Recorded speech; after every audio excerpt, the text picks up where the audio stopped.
Fall of AAA. 5 reasons it failed. Reaction to the general narrative around the AAA games industry. 1. Dev's very first video game is AAA. The industry is broken by capitalistic goals. There's layoffs, hirings, new employees can be paid less, but also experienced employees might quit for better opportunities. The game industry may be very fluid with its talents. Overmanagement is a problem, and pandering to investors with pure numbers instead of revered game devs. Unfinished games pushed to release, crunch. The fall of trust really started with Anthem, and hopefully ended now with Dragon Age Veilguard and Assassin's Creed Shadows. I'm honestly assuming it might end now because their free market is catching up with flop after flop after flop, because Helldivers and Palworld show that AA is more lucrative, since the gaming market is still actually growing. And because DEI is being abolished in America, and because the main majority of gamers are kinda annoyed. So there's tons of reasons it will fully collapse or change completely now. It already dipped deep down. Examine the fall of AAA gaming. 2. Samification. Every game is either God of War or Souls. Buzzword Battle Royale. That's why games that stick to their uniqueness won in these decades. Monster Hunter World, Baldur's Gate 3, and the original Dark Souls/Elden Ring. Shooters have this problem less, as there's only 2 styles, first person or third person, and the rest is pacing, interaction, game mechanics. Franchising is also huge and fits in number 2. Even though Call of Duty also did decline, besides Warzone's success. The narrative here is that the big games corporations are too afraid to take risks. AAA got too huge in the mobile to keep innovating. Unlike tech companies who constantly buy smaller ones, take their technology and hide it in a vault, this doesn't work in an entertainment practice like gaming, where to succeed it needs to be appealing and memorable. Because, in all of entertainment, half of innovation is based on culture and understanding current trends, unlike the other half, technical, which would be a more clear book press, a better camera, that's a deep topic too, or better graphics and optimization for games, which today many prefer art style over fidelity and photorealism. Ironically, some war games in the 2010s being low contrast was an art style choice too, but I'm going too deep. Like Matrix green filter and gritty movies having a green filter or Hollywood Mexico being orange. This point is a tie though, because even when art style now gets the props it deserves, optimization is a problem that's often complained about. There are some videos about Unreal Engine's biggest flaws. Of course, actually writing a story involves a lot of general skills. Good writing involves a lot of variables. Not only how good the author is at making a plot, but also dialogue writing. There's so much. But there are writers who aren't self-aware, write their fetishes in, insult their audience. Let's not talk about why and how this happens, even though I could. Put self-insults in, etc. A swath of isekai is tame in comparison to crazy insanity stuff like Dustborne. Contradiction in writing, self-ironic dialogue Marvel humor, yet painfully unself-aware, cringy, edgy self-insert. Made by some crazy merc. Ego can make a normal person addicted, but I won't even try to redeem these mercs. Narcissism and entitlement is dangerous. There are eternal trends, such as family, protecting someone, the basic hero's journey for example. Tarantino-postmodernism rant. 3. Miyazaki problem. Sorry for becoming less structured. It's like Miyazaki said, anime made by otaku-weebs is an imitation of other anime, while anime made by genuine talent is an imitation of reality, made from the ground up. That's why features become exaggerated, and inhuman proportions happen. Stories who are inspired by reality have that grit, that pure honesty and relatability. Unlike postmodern stories, which do provide really good entertainment, but ultimately require the context of when and where they were made. The context of what industry they are in. Tarantino's movies, for example. Besides the fun scenes and plot, the dialogue and everything linking these scenes shows a lot of knowledge about movies and actually talks about the movie industry and world. Apparently his next movie is about a film critic. Meanwhile, there's nice stories who are just stories and know that. Like most recently Freerin. I enjoy these stories, but there are some stories that feel incredibly real somehow. Where the mediums weren't so developed, those really shine in a different way. They just feel real. Shoujo Tsubaki Midori or Stalag 17 for example. Life and experience, but also entertainment. Back to 3 and the Miyazaki problem. I think it definitely applies to gaming, where people were impressed by a game, want to make it, but instead add meaningless stat boosts and complexity for the sake of being like their favorite game, not noticing that their favorite game just used maths to try and copy Dungeons and Dragons. This is why all the weapon stats in Suicide Squad game feel meaningless, and in so many other games, like weapons having a luck-based chance to get different stats. Besides encouraging grinding and spending more time in the game for in-game purchases, You figure it out. My juice is running out. Let me repeat. Stats that feel meaningless are just a way this problem manifests.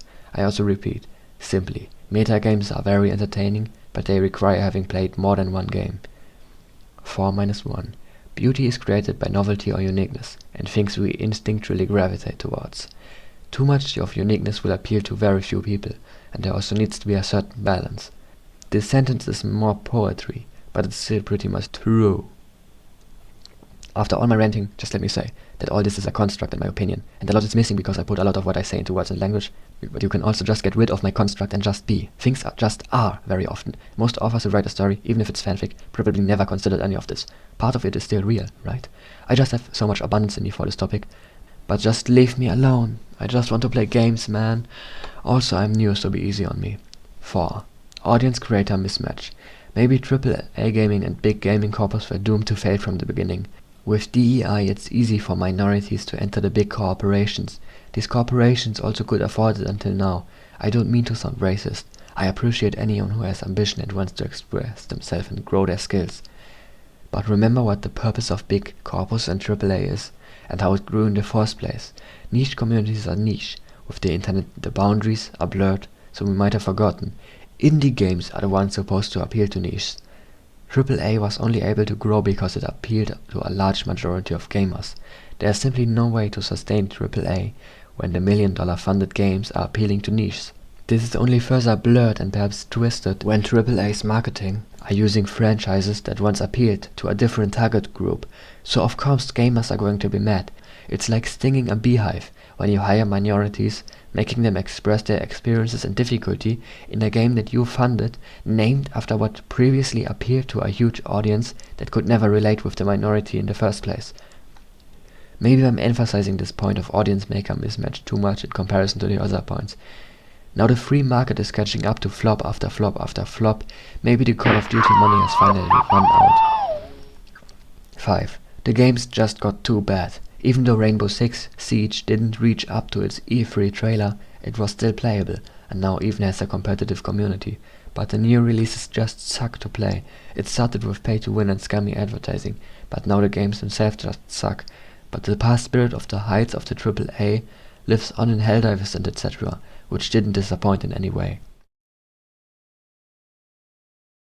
On Dragon Age Veilguard, yeah, death's failure, cringe dialogue, too easy fights, yeah, it screams of overcomplicating things, looking down to the player amounts of easiness, and following doubts, rather than embracing an artistic vision.